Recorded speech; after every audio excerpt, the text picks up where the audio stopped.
Ngayong araw guys ay magne-nature trip kami at sa kasamang palad inabutan kami ng bagyo dito sa dagat pero hindi kami nagpatinag. Nagsugba pa rin kami ng karne at sardinas at pinugtrip namin at for sure na mabubungkag pa rin at mawawagtang ang mga bahaw nito kung samahan nyo kami.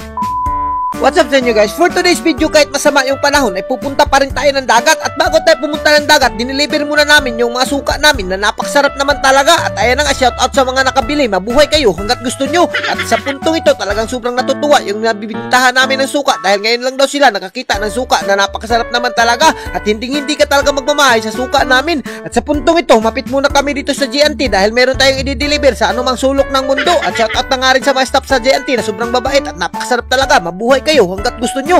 At sa puntong ito ay umabot na kami sa bahay namin at siyempre inandam na namin yung mga butong namin dahil dadalhin natin ito sa dagat at napakasarap naman talaga ng butong kapag dinala mo sa dagat. Ayan na nga, as you can see naman guys, napakapunto talaga ng butong at hindi ka magmamahay dito dahil napakasarap talaga at sinima-sima ako na at binutang ko na sa sudlanan natin na kinadugay-dugayan na. Sa puntong ito, pagkatapos namin mag-abri ng butong ay dumiretso na kaagad kami dito sa palengke namin at ayan na nga, as you can see naman guys, napakaraming kinasun talaga dito at napakaraming tao at ito nga lang pala yung madaog-daog natin kapag walang hunas talaga at medyo ulan-ulan at hindi makita yung mga kinasun at ayan ang as you can see naman guys, kasarap naman talaga dito ng mga kinasun. At sa puntong ito, pagkatapos namin bumili ng kinasun at hindi na kami nagpadugay-dugay at dumiretso na kaagad kami papunta sa dagat namin at ayan ang as you can see naman guys, napakasarap talaga mabuhay dito sa probinsya at libreng-libre ka at malaya ka talaga pumupunta kahit saan. At as you can see naman guys, pag-abot namin sa dagat namin, pinasaan ko na kaagad yung basket at ayan na nga, tinanggal ko na kaagad yung gakit at ito talaga yung pinaka-worst namin kapag hunas ay talagang natatayhan yung gakit namin at sobrang nabubukatan kami na dahil dalawa lang kami pero hindi kami nagpatinag at inalsa pa rin namin. At sa hindi niasahang pangyayari paglakad-lakad namin dito sa dagat namin ay nakita namin yung mga bata dito na sobrang nakakatuwa dahil nangingina sila at ayan nga, may makuha silang litob kaya hindi na natin pinasaylo, pinalit na natin at ayan nga, as you can see naman guys, binutang ko na kaagad sa gakit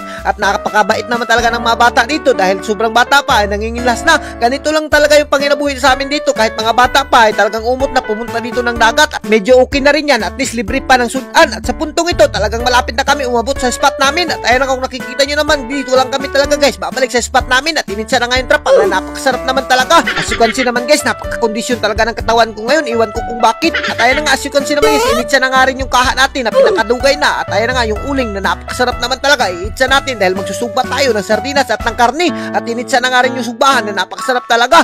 At sa puntong ito, talagang tapos na initsa ay nalingan na kaagad ni Ivy at nagdala pa kami ng krudo at ayan na nga, sinindahan niya na para mas mabilis talaga sumiga. At siyempre pinatungan na nga yung karni dahil wala naman tayong susubahin kapag walang karni, alangan naman uling yung subahin natin dito. At nutangan na nga ni Ivy ng magic syrup para mas maging malasa at ayan na nga, as you can see naman guys, pinitik-pitikan niya ng asin. Iwan ko kung sino nagturo sa kanya magpitik-pitik ng ganito. At sa puntong ito, ako na nga ng sugba basin mapaslot pa si Ivy dito at ayan na, kung nakikita nyo naman guys, napakasarap naman talaga ng karni kapag sinugba. At siyempre initsa na nga yung sardinas natin at papaluapa natin yung sinugba natin at susugbahin rin natin yung sardinas at napaka-unique naman talaga natin dito. At sa mga hindi pa nakatesting magsugba ng sardinas, try nyo na napakasarap naman talaga sugbahin yung sardinas at hindi talaga kayo magmamahay at for sure na mabubungkag talaga nyo ang mga bahaw kapag sinugba ng sardinas at parisan mo ng karni na napakasarap naman talaga. Alam nyo ba guys, dito sa probinsya, yung mga bagay na hindi mo talaga nalalaman sa buhay mo ay dito mo lang talaga matututunan, kagaya ng sinugba na tinapa na binaliktad na kaagad ni Ivy na napakasarap naman talaga. At ayan na nga, hinaon ko na napakabilis lang naman talaga maluto yung tinapa niyan at yung karni na lang yung huhuwatin natin.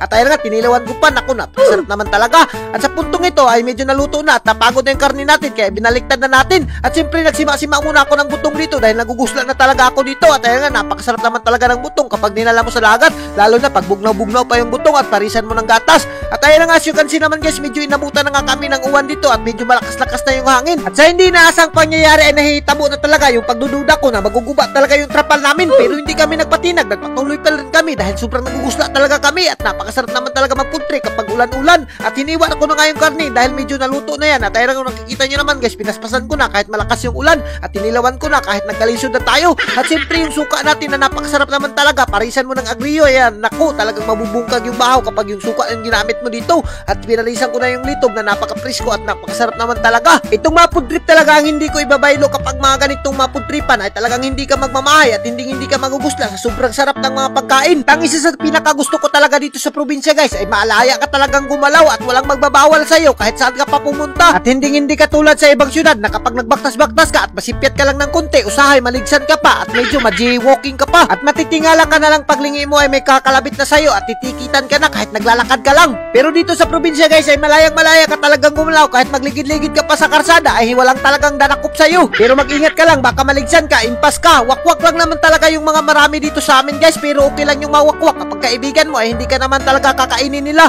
Alam nyo ba guys, marami talaga akong naririnig na delikado daw dito sa Mindanao, pero tanggalin nyo na yung instinct nyo na napakadelikado dito dahil napakabait naman talaga yung mga tao dito at napaka-friendly pa. At alam nyo ba guys, kapag hindi pa kayo nakaranas dito sa Mindanao, naku, subukan yung pumunta dito sa Mindanao at napakaraming tourist spots talaga ang mapupuntahan mo dito at hindi ka talaga magmamahay dito sa lugar namin. At sa puntong ito, medyo napataas-taas na yung kwentuhan natin at ayan nga si Ivy, talagang hindi niya na pinasaylo at sobrang mabubusog na talaga siya. At kung nakikita nyo naman guys, talagang pinaspasan na ni Ivy yung mga pagkain namin at ayan nga, ako rin binirahan ko na nga rin yung butong natin na napakasarap naman talaga at dessert lang naman talaga yung butong natin dito, pang himagas lang. As you can see naman guys, pinasimple lang talaga yung pagkain natin dyan. Sa puntong ito, pagkatapos namin kumain, ay ginuyod na naman namin yung gakit namin at medyo nalilisudan kami dahil lunas-unas na. At ayan nga, sa puntong ito, inabutan na kami ng ibang mga ligoe dito at nagpalit na kami ng pwesto. At kung giganahan ka sa video namin, hanggang dito na lang kami. Huwag mong kalimutan i-like and i-share para mas marami pa tayong food trip. Thank you and God bless you all. Mabuhay kayo hanggat gusto nyo.